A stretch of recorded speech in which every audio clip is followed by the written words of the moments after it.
Now, before you watch the video, this isn't me hating on any of these characters. As a matter of fact, I like the majority of these characters on this video. This list is more of a how the plot handle these characters in a way I found maybe satisfying and whatnot. Now, BlazBlue doesn't treat all of his characters equally as well as they should be. And that's fair. You get like 30, currently as Essential Fiction, you have 36 characters. And then they juggle a story mode with all 36. Of course, some people are going to fall to the wayside. And, you know, throughout the entirety of BlazBlue, some characters just, you know, don't really get to do anything. And of course, that was going to happen. The characters got bigger and bigger.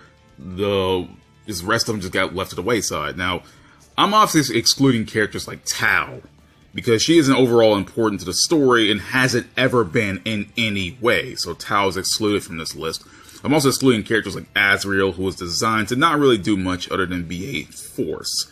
I will also be pairing some characters together due to their own subplots tying in with one another. So without further ado, let's begin the video. The losers, quote-unquote losers of BlazBlue.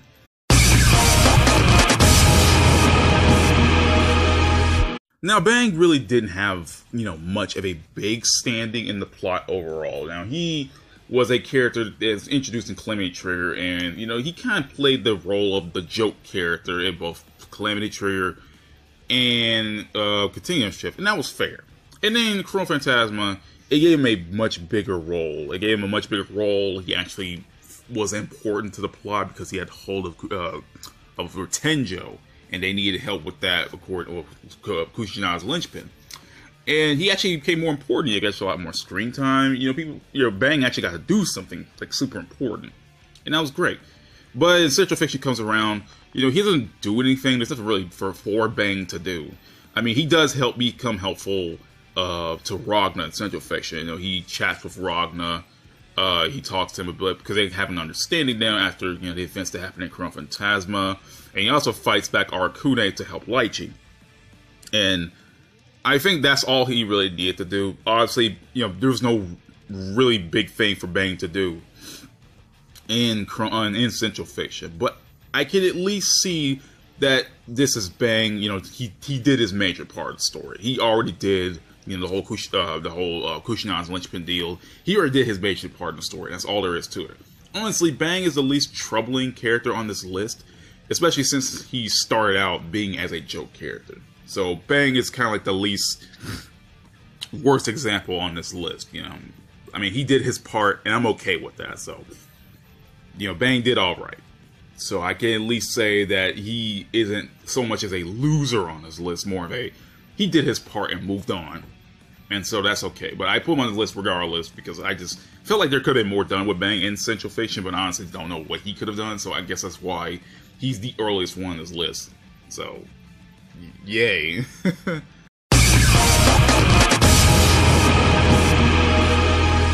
Hibiki was set up to be this messed up individual in Central Fiction, which I really liked. It was a much darker take on how a servant-type character works, except Hibiki has no desires of his own and boils himself down to an emotionless killing tool. Hibiki was so messed up that even knowing that Noelle couldn't be killed by conventional methods, he was delusional enough to believe that he could become an observer in order to kill Noelle, even though Kokonoe told him that killing Noelle could very well end the world. Even knowing all of this, Hibiki was still going to go forward. But in the story mode, this was all glossed over and nothing happens here. Hibiki wasn't, you know, he was there in story mode, he existed, didn't do anything. And I get that some arcade runs are either treated as non-canon or phenomena intervention bullshittery. And I wasn't expecting Hibiki's overall "I'm crazy as hell" shtick to hold water in the story mode, but it does bum me out that they don't do anything with him at all in the story mode.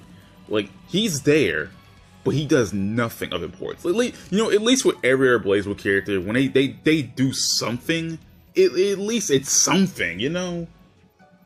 Like, someone like Tao gets to do cooler things in the story mode. Someone like freaking, I don't know, Azrael. Like, of course, Azrael gets to do, you know, his whole deal's doing cool things. But, like, Hibiki doesn't get to do anything, like, at all. And that kind of bums me out because, like, of all the characters, like, remember back in Chrono Phantasma, where all characters like Amane or Bullet, Azra, they didn't get to do much because they were introduced in that game to get to do much. But at least then they get to do at least with Bullet. Actually, no, at least with Azra, he got to do something. Amane and Bullet didn't get to do much, but at least they came up.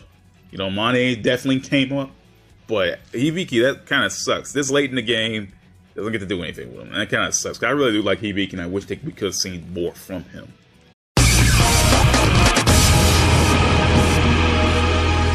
Oh boy, here I am once again whining about how Noelle sucks in Central Fiction. I've said this so many times. I made a long ass video about it. Like, the fact that her Central Fiction self sucks so hard makes me so sad. Honestly, she got so good in Chrono Phantasma Extend. Noelle got so good. I wasn't much of a Noelle fan, but Central Fiction. My bad. Chrono Phantasma made me a big Noelle, supporter, and it sucks. It really does suck that they don't do anything with her in Central Fiction. Well, I'm not saying anything, but, she doesn't do anything. Now, the one thing I can remember is that she gets a good shot in at Susanoo before she gets captured, and she is instrumental in helping absorb Izanami into herself. Now, in Central Fiction's arcade mode, it is understandable that she is hounded by others due to her powers. Fair. But due to the story mode not delving much into that, it kind of, it glosses somewhat over that. She becomes sort of lame. She also gets to do, nothing much in the story, actual arcade mode, because everyone's just tracking her down. What she does in the story mode is get beaten up by Arakune. She gets kidnapped by Susanoo. She doesn't even get to fight Izanami because Ragna fights in her place, and overall doesn't do much in Central Fiction. Now, Noelle is one of the main characters. If anything, she's the most important character in BlazBlue. And she doesn't get to do jack shit. Now, Central Fiction is mostly a Ragna affair. Fair enough, it's his last game. But they tried to, have everyone else play their part and juggle their sides too. And Noelle didn't get to do, anything. And that sucks because, hell, characters like Jin get to do more than her. But Noelle didn't get to do anything. And that really, really sucks because she's literally one of the main characters and arguably the most important character in the entire franchise. And does absolutely nothing. All she really does is just watch everyone else do things, She doesn't get to do anything herself. And that really does suck. Central Fiction did her so dirty and I hated it. And it kind of, it sucks. I don't know how to describe it. It just sucks so hard. Because, honestly, Noelle could have done more. I thought when her when she got better in Chrono Phantasma, that was going to transfer over to Central Fiction. One of the main fighters in the front lines, and they showed that she got broken down by everyone else trying to chase her down in the arcade mode. Fair enough. I figured that Noelle's going to rise above that or some shit like that, but no, they kind of just don't do nothing with her and just leave her on the wayside. And that sucks because she's one of the main goddamn characters. Oh my god, Noelle sucks in Central Fiction, dude.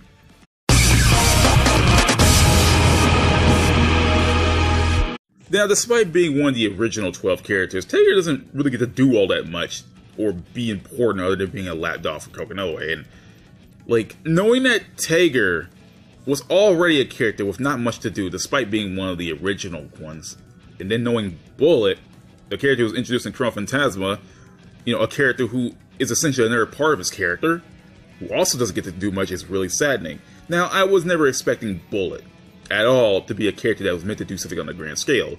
The only thing her purpose was really meant for was to uncover more of Trigger's past as her captain, back then when he was just a normal human and not infected by demon cells, demon genes. She was, the whole point was to uncover more about Trigger's past and bits and pieces of the Nicaragua Civil War, and I'm okay with that. I'm actually okay with that. But I'm not really okay with that because honestly, Trigger and Bullet together make up a whole character. No, I'm kidding. No, I'm kidding. It sucks honestly to see Trigger not to get too much. And I like Trigger honestly. He's a nice, calm, collected dude. I don't like fighting Trigger. He can kiss my ass when I fight him, but he's a decent character. And I kind of like Bullet. I don't hate her. I just wish these two got to do more. I think just. I don't know what they wanted to do with these characters. I mean, I think Bullet's whole entire character was just to go look for Trigger. And technically she did do that, but it didn't really give much more substance to that. She did have beef with Kokonoe, Tiger was stuck under the Kokonoe's thumb, and he was just doing whatever she said. But like, you know, Azrael showing up did give Tiger, you know, more hint to his past. But honestly, it's Azrael, dude. Like, Azrael didn't have much importance to the plot anyway. So it's like they're trying to make Tiger important by introducing more characters who are also not important too much, and that really does suck. It's like you're trying to have one character be more important and other more things about their past, and then have two more characters who don't really get to do much, and you could just I don't freaking know. The point is, Tiger bullets kind of don't matter.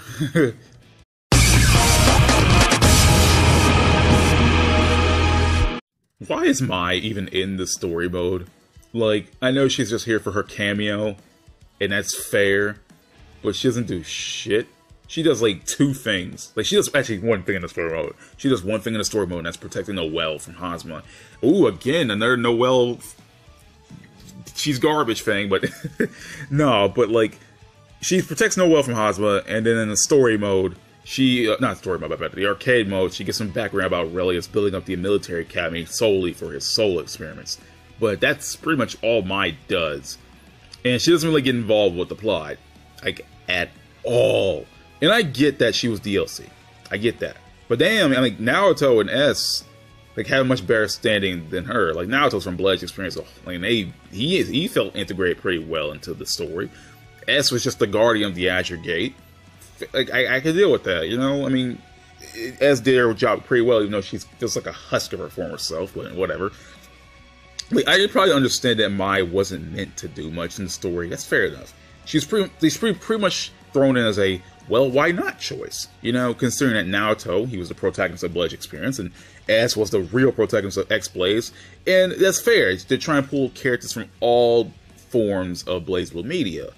That's fair, and I'm okay with her being playable, despite how controversial her actual character is in terms of the story, like the actual story of BlazBlue, not the games, but like Mai in general. That's I can understand how controversial she is, but I'm okay with her being playable. But you know, she doesn't really do anything outside the story. As hey, she's DLC. Now, considering I'm counting all of BlazBlue in general, I was never a fan of Mai in the first place, but I can't necessarily call her a loser because she got her own side manga, like her own full side manga, so I can't really call her a loser.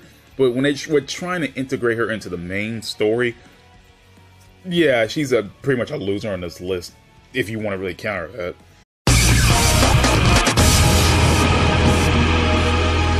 You know, 4 years after the console launch of BlazBlue Central Fiction, I still don't know what to feel about their subplot. Like, on one hand, I get, it feels like, okay, maybe this is more of a tragic all-for-nothing kind of deal, you know? Maybe that Lychee going through all this crap, sacrificing her body, going through this shit, you know, trying to save Arakune just to get a slap in the face about it. No. Maybe that's supposed to be a more tragic thing, but it's resolved so weakly and quickly that it feels like Mori didn't know how to conclude the story with these two characters. Ever since Calamity Trigger, Lychee's been trying to, you know, save Arakune. That's like her whole deal, right?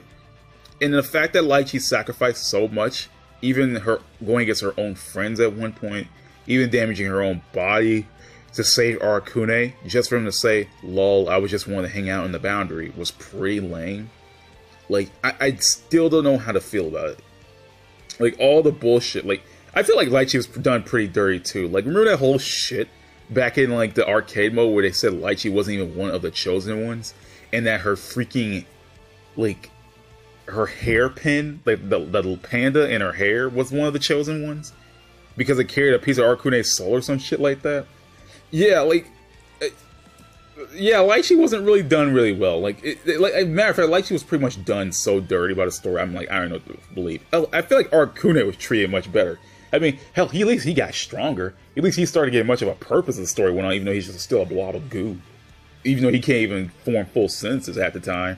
I feel like Arakune got done a little bit better than Lychee did. I feel like Lychee got worse as Arakune got better. Hell, Arakune got stronger, and Lychee over time got weaker because of her freaking, you know, the freaking boundary corrupting her soul and destroying her body and shit. And they could eventually turn her into an Arakune. But like they made it seem more emotional, like, okay, look, like, you can stop fighting. I want you to be okay. You know, Arcuna's all that shit. But it doesn't feel like that. You know, like it feels like Mori didn't know how to fit it in the subplot, so he just kind of say, yeah, you do this for nothing, Lychee. Like, you waste your time. Just like my time. I got wasting this dumbass subplot. Yay. Yay.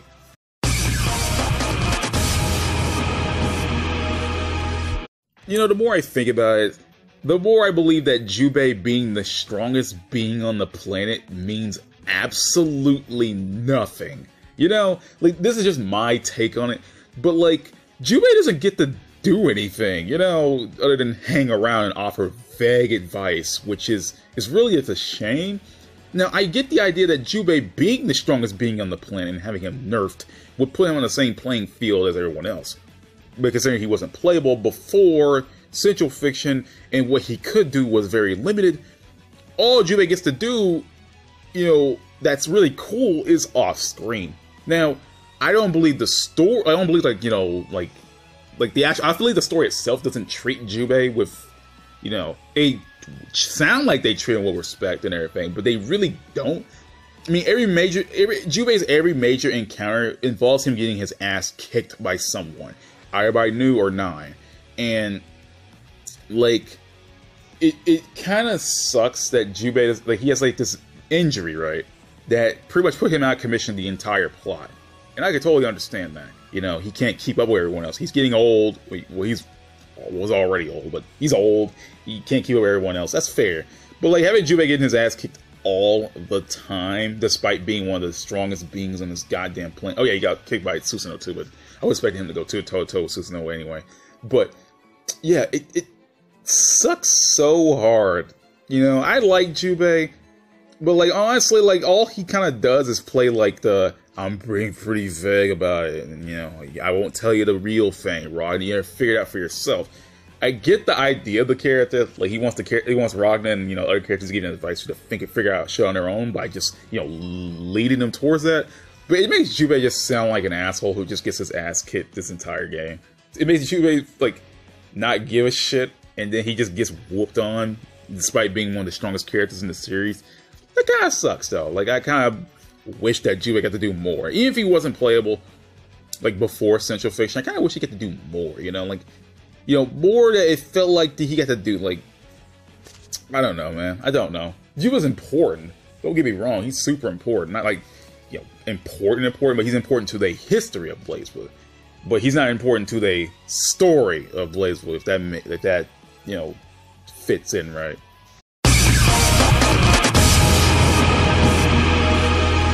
You know what? This is, again, I remember saying at the beginning of this video that this is not me hating on any of these characters. I love Lambda. And I feel like she's the biggest loser of BlazBlue. Like, one of the biggest ones, at least. Lambda was originally created for the sole purpose of being a replacement of New 13 and Continuum Shift. Okay, New died, they replaced her with Lambda, which essentially was just New back then. It's just, you without her, all her, you know, yandere shit. And that's fair. Okay, fine, I can deal with that. And possibly thanks to the Alter Memory, she came back to Chrono Phantasm Extend with her own personality. Now, that's great. Lambda is a character that can stand alongside New and the other characters. That's great. But Lambda is a loser, quote-unquote loser, in the case of just being a shadow to New.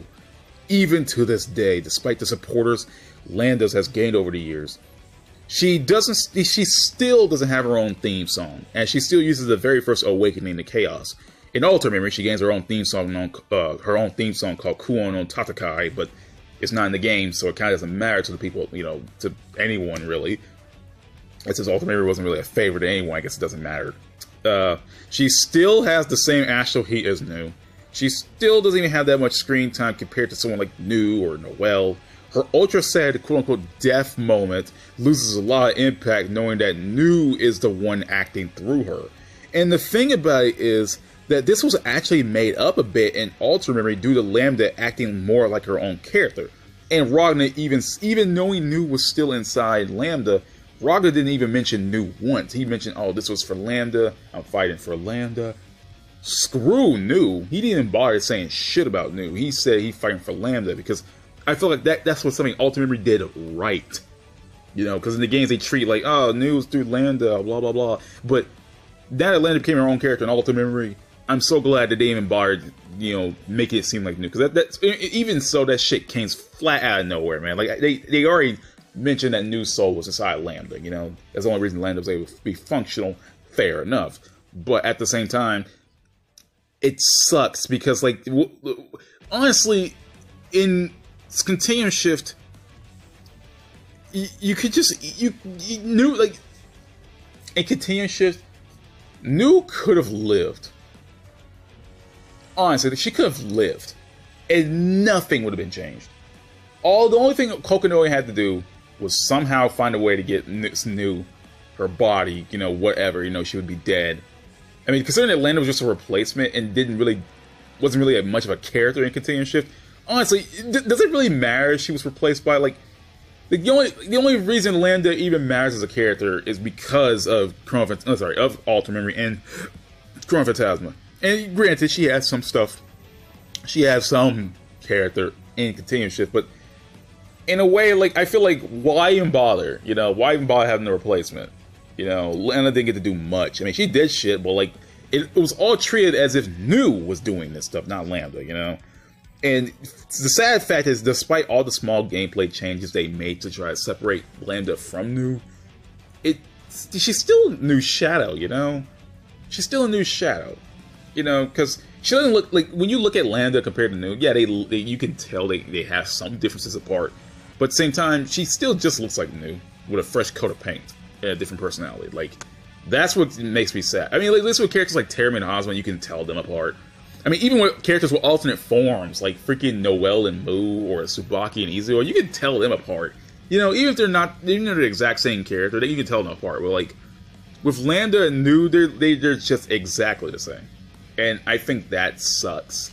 Because Lambda could have had, you know, a little bit more, you know, changes in design, you know, to separate her from being just a yellow version of New. But I like Lambda, and I didn't feel like this thing could have this part of the video could have ran so long. But the point is, Lambda, I feel like she's the biggest loser. Like, not a loser as in I hate her, I love her, but, like, just a loser for not, you know, getting much of her own standing, you know, to be treated as like another character, not just a stitch off of New, not just a piece of New. I wanted Lambda to be more of her own character with her own shit to her, rather than just being hey, remember when we freaking copied New for that one game? But yeah, that's it. I think that's the end of the video. I'll see you all next time. Peace, everybody. Hope you have a great day. And I am out of here.